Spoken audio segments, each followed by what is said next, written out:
Hey everybody, this is Rick. In this one, I'm going to be sharing with you how to change the titles available with your web forms in Altru. I have a web form here. This is the registration form, and you can see here I have a list of titles. And what I want to do here, I might want to delete like this miss one and maybe add another one or just clean these up, right? So I'm going to show you how to do that today. This applies for all your web forms where you're using the attribute title.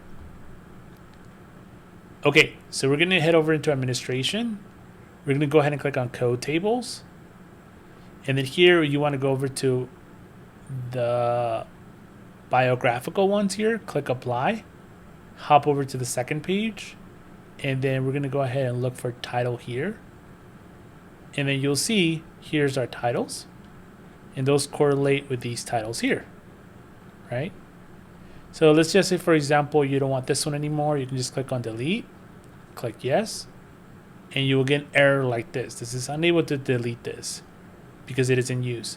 So this might be that a constituent is currently using it, or a query is referencing it, or somewhere, in some place, someone's using this. So what we're going to do here is just click on edit.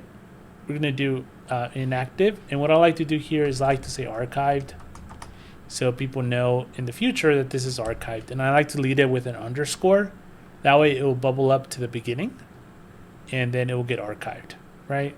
So include inactive. I'm going to check that checkbox off, and you'll see here it is, archived miss, and it's under no.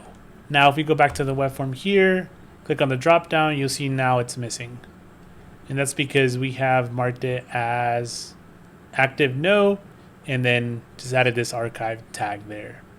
So that's all there is to adjusting the titles. They're available on your web forms here. Hopefully you found this video helpful.